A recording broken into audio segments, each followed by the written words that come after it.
Hello and welcome to the Butler Beat. I'm Mary Algier. Did you know that thousands of kids miss school every day due to the fear of being bullied? Some Butler students are working to change that through an anti-bullying campaign by the Public Relations Student Society of America. The PRSSA program is called Quest for Respect, and my guests are two members of Butler's PRSSA chapter, Allison Daubertine and Lexi Chop. Thanks for being here today, guys. Thank you. Thanks for having us. No problem taking time out of your schedule. So what exactly is Quest for Respect? Tell me a little bit about it. Sure. The Quest for Respect is a campaign that the four of us designed to combat anti-bullying and anti-bystander behavior in 3rd, 4th, and 5th graders. And we're working with an after-school program up in Carmel to do this. So we designed a campaign and essentially made a public relations campaign that had to do with bullying to help alleviate that. Yeah, it's a program that we are teaching in the schools and then have some public relations tactics to kind of follow it up and hopefully help those kids remember those things beyond when we leave their school. Okay. So you say helping with the bystander situation. What do you mean by that? We realized in our research that most students are not a bully or a victim. They are a witness to it. And so we're trying to help people know what to do when they see bullying happen so that they can help to prevent it. So your assignment was to design a campaign. How did you go about implementing Quest for Respect? That's a good question. We got in contact with the client.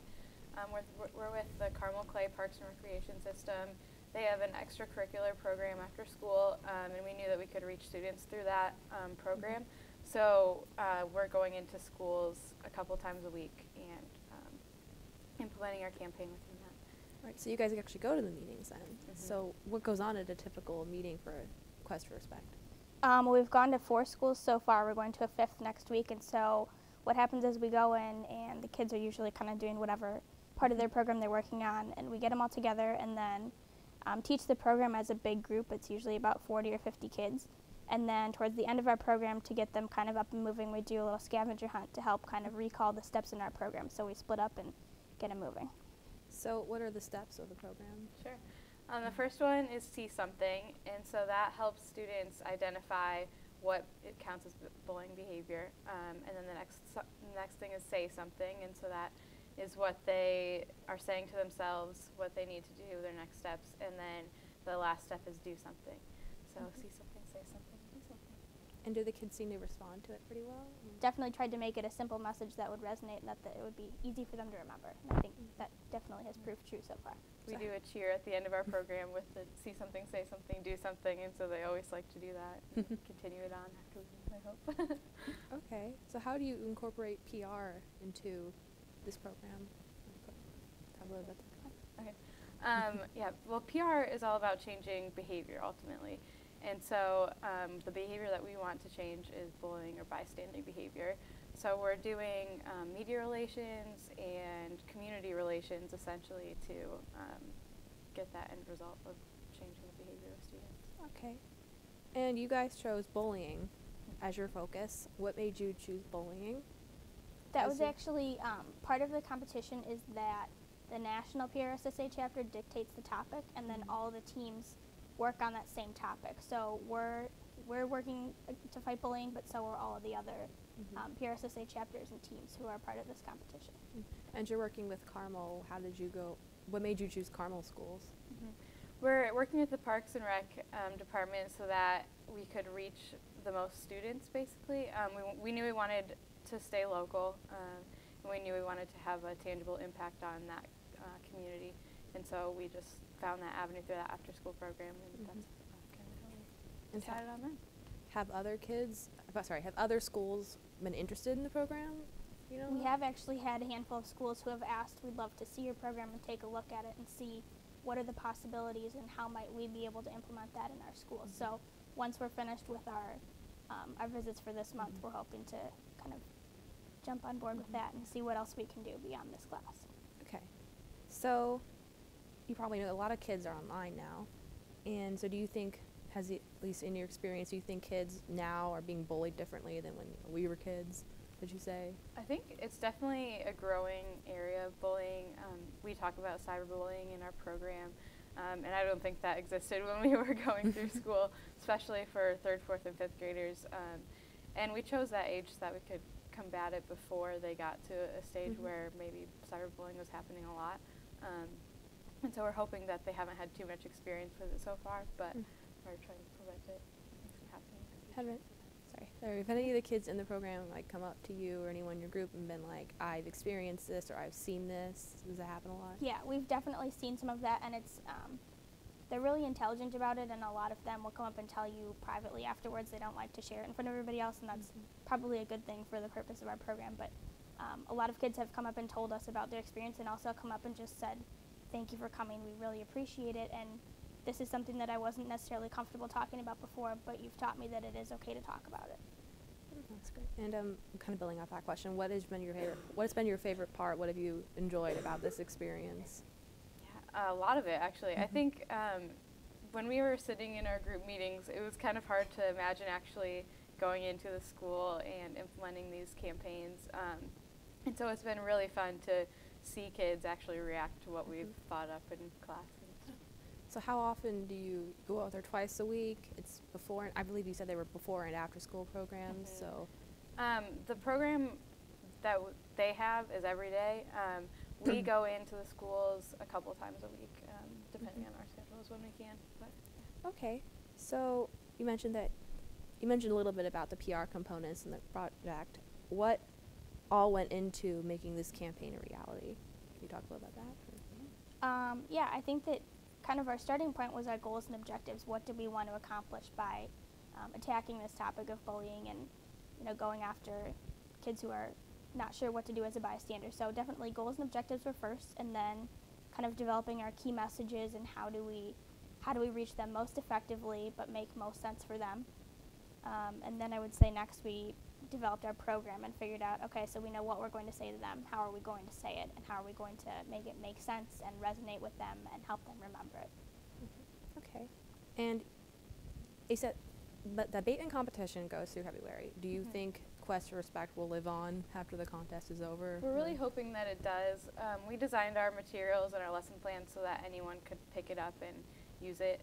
So we're sending it out to classrooms and hoping that teachers utilize it in their classrooms and hoping that the other after-school programs that we haven't been able to go to can implement it.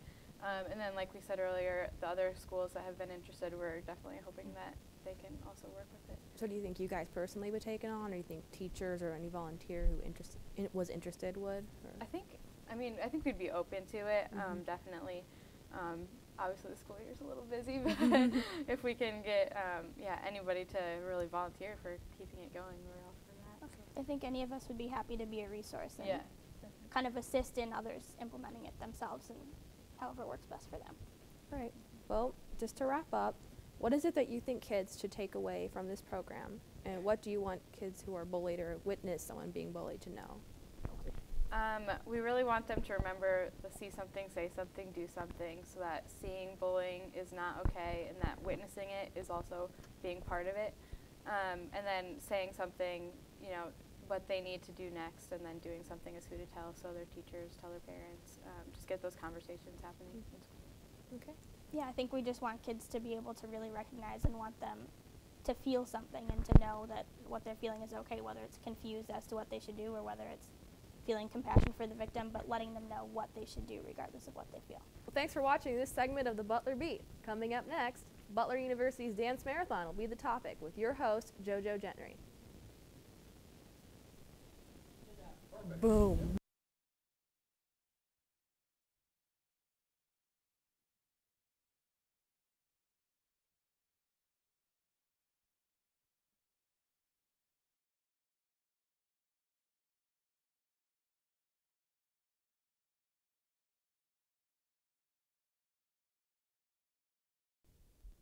Thank you for joining us today on the Butler Beat. I'm JoJo Gentry. Riley Children's Hospital is the beneficiary of Butler's Dance Marathon. This annual event has a special meeting for my guests today. Butler senior Krista Miller has a brother Brian who called Riley Hospital a home for over a year. Krista is raising money for Riley in memory of Brian. Krista is also the co-chair of the Dance Marathon's entertainment. Krista, thank you so much for coming on today. Thanks for having me. So, First of all, tell me how Butler University Dance Marathon benefits Riley Hospital for Children. Well, dance marathons are across the country, and they're at, lots of schools, lots of universities, even high schools now. And so they benefit the local Children's Miracle Network hospital. So for Butler, our local hospital is the Riley Hospital for Children.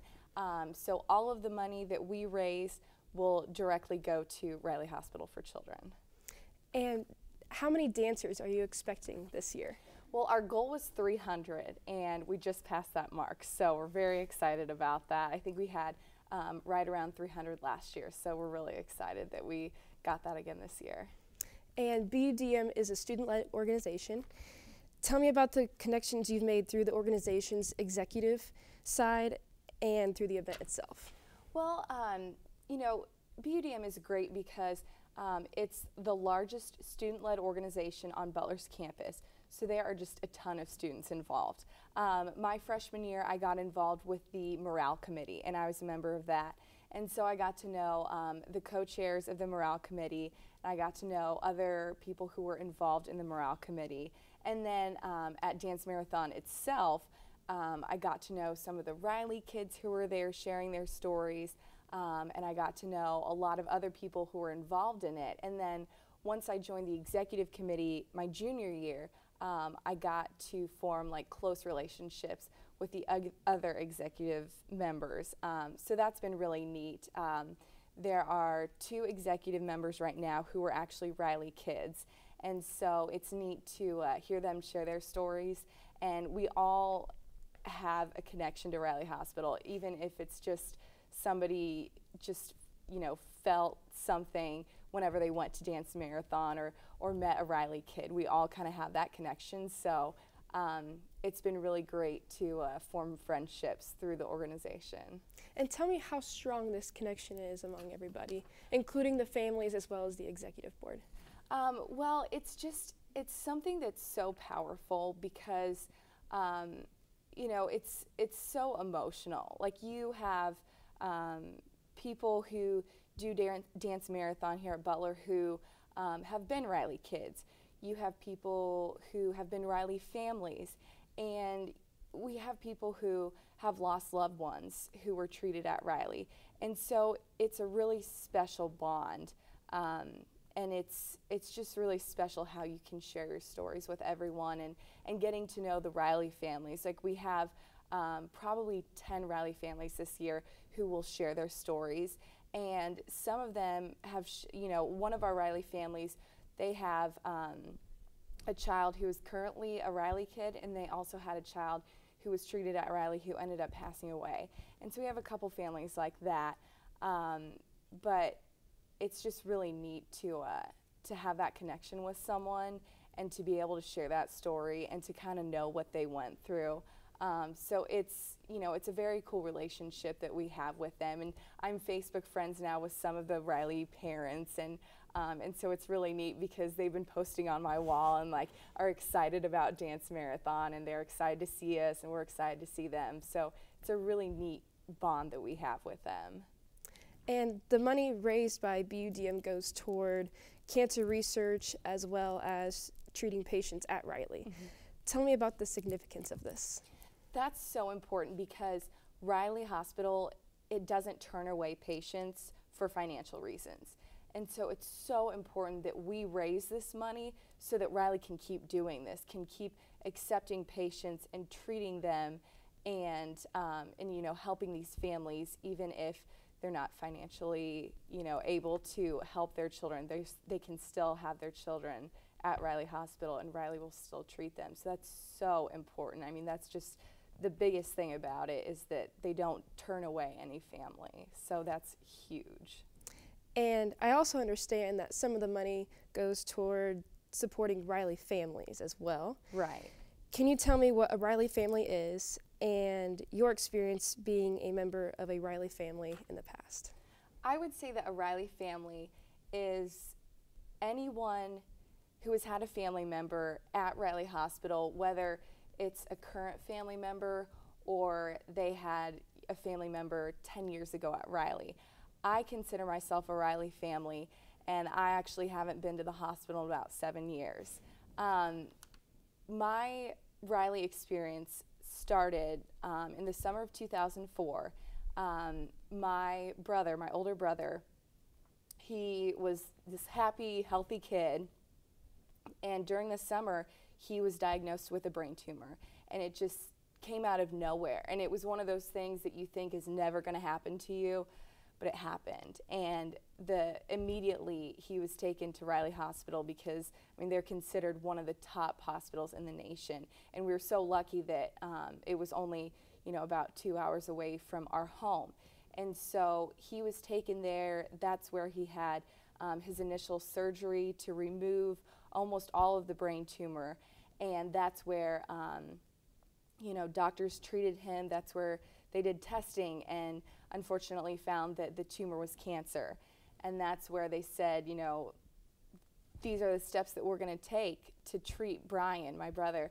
And, there wasn't a delay or anything. And they were just wonderful. I mean, so for the next 30 days after his initial diagnosis, he was there Monday through Friday with my mom, and he would get radiation and chemo every day. And so he had that treatment. And then over the next 17 months, he was treated with other kinds of chemotherapy. And through this time, I mean, we got to know the doctors and we got to know the nurses just like they got to know us. And it was just this incredible journey. And it was just really something to see the good that could come out of something so bad and see the relationships that we were making with these people and with other Riley families, with other Riley kids. And so unfortunately, after 17 months, we realized that none of the treatments would work. And so Brian ended up passing away in January of 2006. But I mean, his story lives on through Riley and through, my parents and I, it was just my parents and Brian and I, and so we're very close because of it. And we've been able to commemorate Brian through a lot of different things, through scholarships and stuff like that. But when I came to Butler, I was able to join Dance Marathon, and that was kind of my own thing. And so that was something very special about Dance Marathon, that I could kind of do my own thing and meet other Riley kids and meet people who have a connection to Riley. And so that was a very special thing. And I know it's special for everyone who comes to Butler and is able to get involved and has that connection to Riley. It just forms this awesome connection between people, and it's very cool. It's very cool to give back to a hospital that has given so much to so many people. So how do you think BUDM impacts the Butler community the most? I think that it opens students' eyes, and not only to Riley Hospital and what it does. I mean, I've seen people who have participated in Dance Marathon who just kind of came because everybody else was doing it, but then who met a Riley kid and it just changed their life. And so it kind of, like I said, opens their eyes to just something like this that could happen, but something so powerful in all these Riley families. And it also opens people's eyes to the amount of people who have that connection to Riley. Like I said, we have 2 members of the executive board who were Riley kids, and you wouldn't know that unless you talk to them about that, or unless you came to Dance Marathon, where they're going to share their story. And I think it's just crazy to know how many people have, who go to Butler have been Riley kids or have been Riley families. And so to find that person who you can relate to is a very cool thing. It's a very powerful thing. So what kinds of help does BUDM need currently and in the long run? I think we're always looking for students to get involved. Our goal this year was to have 300 dancers, and we met that, and that's awesome, but we're always trying to get more dancers and more people just aware of Riley Hospital and Children's Miracle Network hospitals. And so we're just trying to get that participation up. And of course, you know, our ultimate goal is to make that money for Riley Hospital. And it's just, you know, we're waiting for that last hour for the reveal of the amount of money that we've raised. And so we're just, you know, we're trying to get people involved, but also trying to get them to get those donations and to get that final donation number a little bit higher. And what is your donation goal for this year? Well, we raised $108,000 last year, and so we're just trying to either meet that or exceed it. So, so each year, almost every year, we've raised more than the last year, and so that's just what we're shooting for this year. And we're very lucky because we are able to partner with local high schools who do Dance Marathon, and so the money that they raise goes into our final fund, our final pool of what we give, and so that's really cool. So we've had a lot of success with high school dance marathons this year, and they have just like exceeded our expectations. We had a high school who raised $45,000, so that was incredible. So, so like I said, we're just trying to exceed what we got last year, and I think that we're doing a pretty good job of that. Well, Krista, thank you so much for coming on the show today. I really appreciate it. Thanks for having me, JoJo. Thank you very much for joining us on the Butler Beat today. Stay classy, Bulldog fans. I'm JoJo Gentry.